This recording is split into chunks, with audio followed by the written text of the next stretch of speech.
Contactul magnetic nu este element de securitate. Din experiență nu sunt atât de instant. În cazul în care activez alarma. Bun, și acum să și automatizăm ceva cu acest contact magnetic. Aceste scenarii sunt relativ identice. Da? Din punct de vedere funcțional sunt diferite. Și am o sonerie. Salut! Materialul de astăzi va fi despre acest contact magnetic. Așa cum vedeți aici.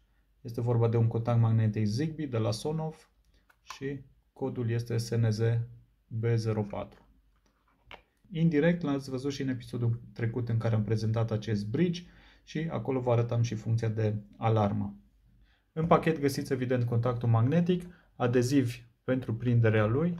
Dacă vă uitați aici pe spate nu există găuri de prindere cu șuruburi și bineînțeles un manual foarte mic scris, cum sunteți deja obișnuiți cu manualele de la Sonoff. Bun. Dacă este să mergem mai departe,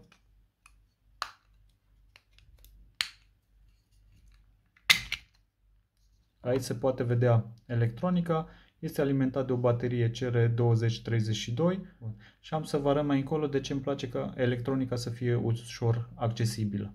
Bun. În cealaltă parte, aici se află un magnet, iar dacă toată această carcasă vă încurcă, e prea mare pentru locația în care vreți să-l folosiți, puteți folosi doar magnetul sau un alt magnet. Dacă este cineva care nu știe, în general un contact magnetic este realizat dintr-un contact reed și un magnet.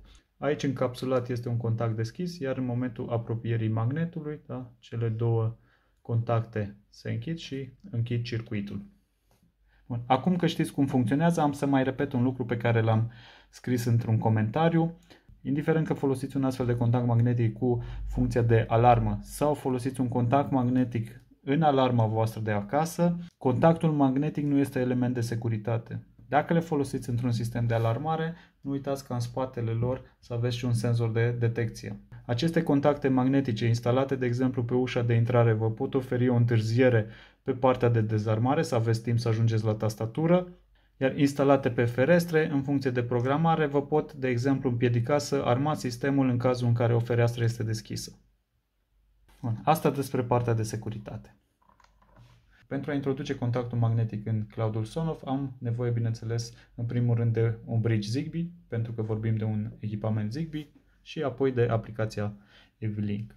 Bun. Aici în aplicație intru pe bridge și aici am adaugă și în acest moment va trebui să îl introduc în modul conectare.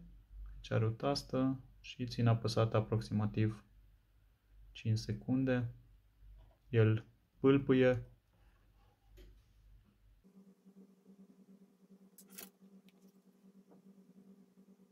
După un timp apare ca dispozitiv găsit, următorul și l-am aici în lista echipamentelor înrolate pe acest bridge. Și asta este Door Window Sensor. Și în acest moment, da, văd, este deschis, stare închis, deschis. Funcționează cam până la o distanță de, nu știu, jumătate de centimetru. În primul rând, în meniu găsesc un istoric, se vede la ce oră a fost închis, la ce oră a fost deschis și la setări găsesc numele, da? De aici dacă apăs aș putea să schimb numele, puterea semnalului, perspective baterie, baterie este nouă, platforme terțe de integrare, poți să atribui locația, să zicem că este în living, salvează, ok, o să merg din nou la el,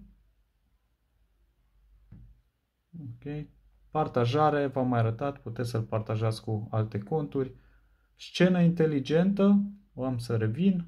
Bun. Mai jos există notificări instant. Vă va da notificare atunci când îl deschideți și când îl închideți. Din experiență nu sunt atât de instant cum scrie aici, așa că am să-l dezactivez și cam asta e. ID dispozitiv și varianta de a șterge dispozitiv. După cum vedeți, abia acum au venit notificările instant. Revenind la meniul principal, dacă intru la bridge, am opțiunea de alarmare. V-am arătat data trecută atunci când am vorbit despre acest bridge. Pentru cei care n-ați văzut, am să las un link în descriere, așa cum spuneam. În cazul în care activez alarma, în momentul deschiderii, da, am primit alarma.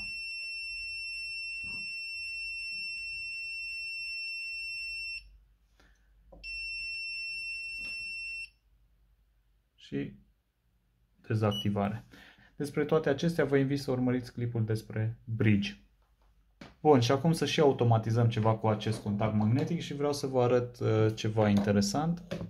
Deci am aici un bec Sonoff și am și un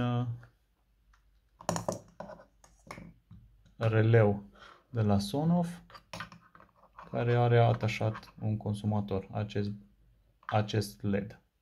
Bun, și acum pentru automatizare pot să intru aici în scenă, să adaug dacă dispozitivul inteligent este deschis, atunci dispozitivul inteligent bec este on.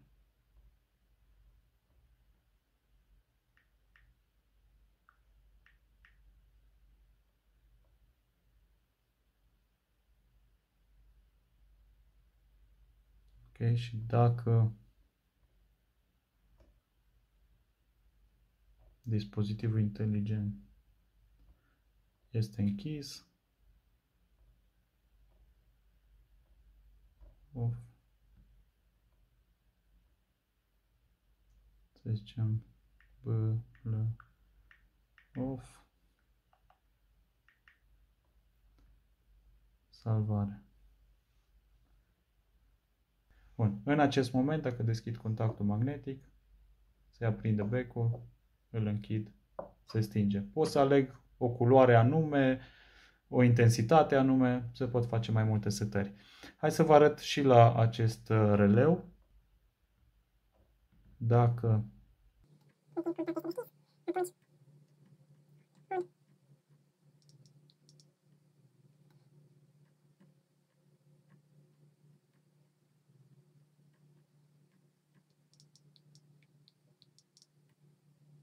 bun, în acest moment am setat și acest releu și în momentul ăsta se aprind ambele, se vede aici, acest bec, și se sting ambele.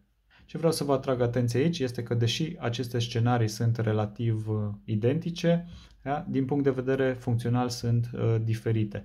După cum vedeți aici, la partea de releu îmi apare undeva local.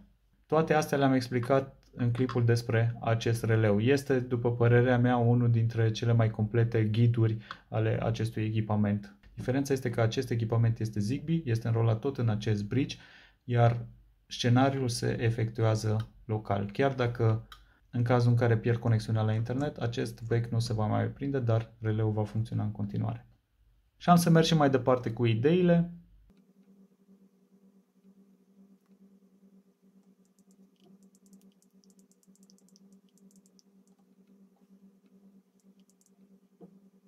Vă arătam la început partea electronică, da? Și vă spuneam de contactul read, care este aici încapsulat. Ce vreau să vă arăt este că am scos electronica, contactul este bineînțeles deschis, iar dacă aș face aici un contact, se vede închis, s-a aprins becul și am primit, este cineva la ușă. Deci aș putea să pun un astfel de buton și am o sonerie, da, wireless. Pot să primesc mesaj pe telefon și, evident, pot să acționez un releu. Bun, mai departe, aș putea, bineînțeles, să-l integrez cu Alexa și să am un mesaj când cineva, de exemplu, apasă pe sonerie. Bun, sau, cum ați văzut cei care urmăriți și playlistul Smart Home DIY, îl pot integra, evident, destul de ușor și în serverul de Smart Home și de acolo să fac diferite alte automatizări cu alte echipamente. Nu uitați să urmăriți clipul despre acest releu, o să-mi las un link în descriere. Deocamdată e realizat, încă nu e publicat. Am zis să public prima dată cel despre contactul magnetic și apoi cel despre releu. Vor fi lucruri interesante în acel material. Vorbind de lucruri interesante, va fi și un episod despre asta și cum îl puteți folosi pentru automatizarea încălzirii. Dacă v-a plăcut, nu uitați de like, share și subscribe și eventual un comentariu mai jos. Mulțumesc pentru vizionare, salut!